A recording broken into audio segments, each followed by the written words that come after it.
Hello everyone, welcome to Pragya empower studies. हमारा अध्याय चल रहा है एक समुच्चय। इसकी प्रश्नावली 1.4 के क्वेश्चन हम सॉल्व कर रहे हैं। तो स्टार्ट करते हैं इसका पहला क्वेश्चन। इससे रिलेटेड जितनी भी डेफिनेशन थी मैं समझा चुकी हूँ, तो हम क्वेश्चन स्टार्ट कर रहे हैं। निम्नलिखित में से प्रत्येक समुच्चय युग्म का सम्मिलन ज्ञात कीजिए। सम्मिलन क्या होता है मैं आपको बता चुकी हूँ। दो समुच्चय रहते हैं या तीन समुच्चय, उनको सबको सम्मिलित करके लिखेंगे तो उसको होगा सम्मिलन, और इसको दर्शाया जाता है यू से, है ना। जैसे इसको इस तरह से लिखा जाता है। ये पहला क्वेश्चन है, इसका हल होगा या आंसर x इक्वल टू समुच्चय, यानी एक समुच्चय है 1 3 5 और एक y समुच्चय है 1 2 3, है ना। तो इसका सम्मेलन क्या होगा? सम्मिलित रूप x यूनियन y या x सम्मिलित y, x सम्मिलन y। इसका आंसर क्या होगा? देखो 1 3 5 इसमें है, 1 2 3 इसमें है। अगर जो दोनों में हो, कॉम में हो, उसको रिपीट नहीं करते हैं, 1 इसमें भी इसमें भी, तो हम एक ही बार लेंगे। ठीक है, फिर देखो इसमें 2 मिल गया, है ना, 3 मिल गया, और इसमें क्या है 5। ठीक है, 1 और 3 इन दोनों में कॉमन है, तो एक ही बार लिखेंगे, और 2 इधर से आ गया, 3 इधर से। ठीक है, तो 1 2 3 5 हो गए।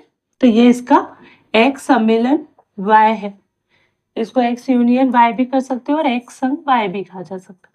अब दूसरा क्वेश्चन, a इक्वल टू, ये बिग ब्रैकेट है, और A E I O U, ये 5 क्या है? स्वर्ग है, यानी इंग्लिश के वोवेल है। b क्या है? ABC, b एक समुच्चय है, इसमें ABC 3 अवयव है, और a एक समुच्चय इसमें 5 अवयव है, AEI OU। इसका मतलब होता है कि इसकी सीमा है ना, ए से ही स्टार्ट होती है, यू तक होती है ना। पर इसमें ए को इंक्लूड करते हैं, यू को इंक्लूड नहीं करते हैं। बट हमको क्योंकि क्या निकालना है? सम्मिलन, तो हम इनमें जो है इसके दोनों के अवयवों को एक साथ लिख देंगे, और जो दोनों में है उसको एक ही बार लिखेंगे। तो इसका हल क्या होगा? इसका आंसर ए सम्मिलन बी इक्वल टू क्या हो जाएगा? देखो ए इधर भी है, तो एक बार बी इधर, सी, है ना, और EIOU।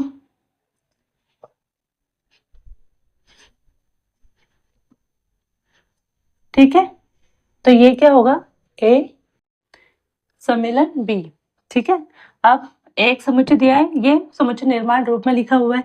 एक समुच्चय ए एक्स, है ना, कॉलन है, एक्स क्या है? एक प्राकृत संख्या है, और 3 का गुणज है। प्राकृत संख्या है और 3 का गुणज है, यानी 3 एकम 3, 3 दूनी 6, 3 तिया 9, तो 3 6 9 12 15, इस तरह से अनंत तक, क्योंकि लिमिट नहीं दी है।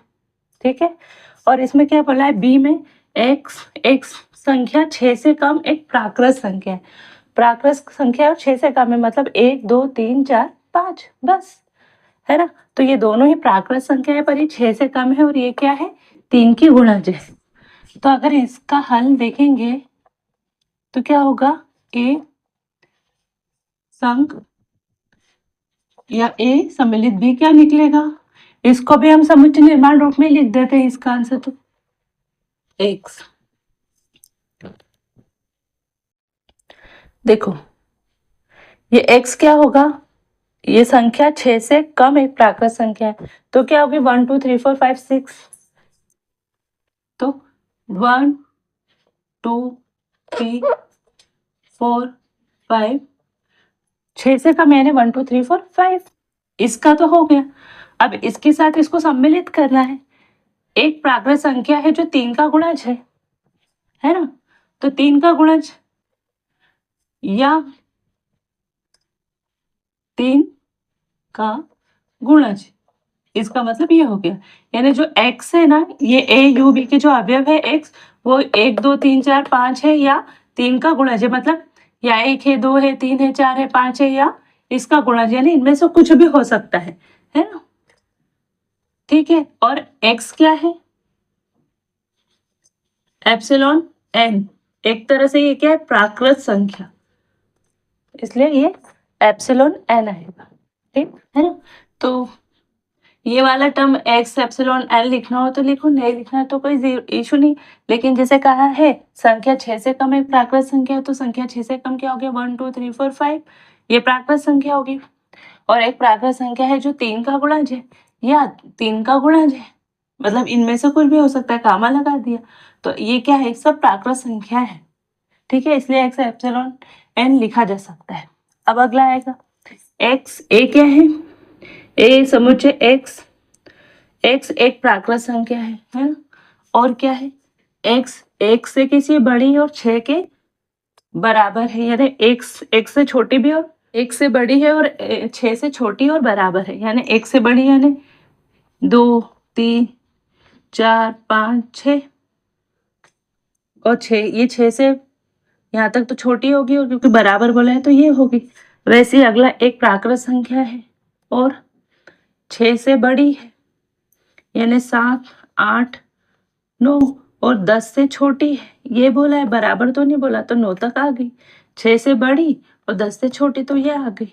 ठीक है, तो अगर हम इसको इसी तरह लिखे तो हमको सम्मिलन करना है, यानी हमको क्या करना है, 2 को भी काउंट करना है, 3 4 5 6 और यहाँ 7 8 9, तो हम इसको डायरेक्ट इस तरह से लिख सकते हैं, ये पूरी संख्या है, मतलब सम्मिलित हम करेंगे तो ऐसे ही बनेगा, 6 से 1 से बड़ी 6 के बराबर, तो 1 से बड़ी और 6 के बराबर ये होगी, है ना, और 6 से बड़ी और 10 से छोटी, 6 से बड़ी 7 8 9 और 10 से छोटी यानी 9 तक, तो ये हो गया। अब इनको सम्मिलित रूप से ऐसे लिख सकते 2 3 4 5 6 7 8 9, है ना। लेकिन हमको किस तरह से बताया, समुच्चय निर्माण रूप में, तो हम समुच्चय निर्माण रूप में लिखेंगे।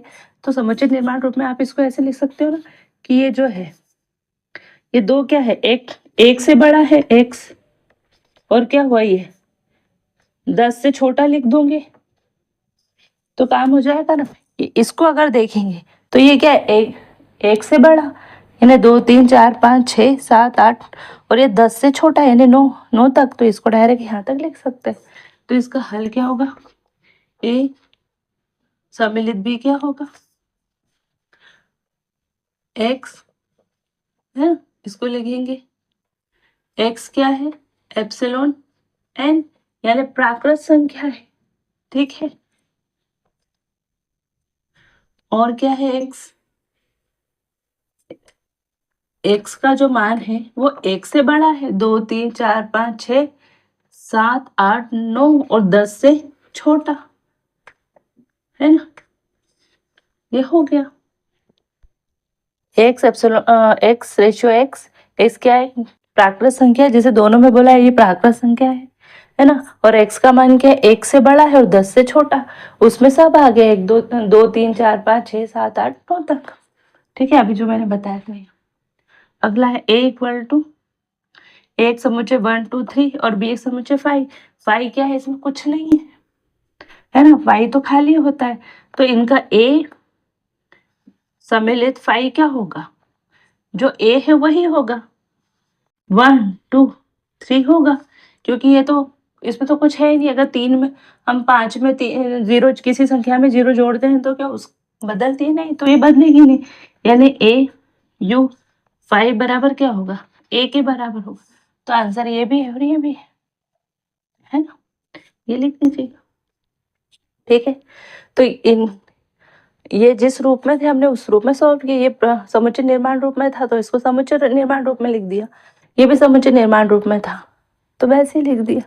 ये कह रहा है 1 से बड़ा और 6 के बराबर, तो 1 से बड़ा और 6 के बराबर है 2 3 4 5 6, और यहाँ बोल रहा है 6 से बड़ा और 10 से छोटा यानी 7 8 9, ये तो हम अगर उसका समुच्चय बनाएंगे, यानी 2 3 4 5 6 और इसका किससे बनाएंगे 7 8 9, तो हम यही लिखेंगे, सबको एक साथ लिख देंगे,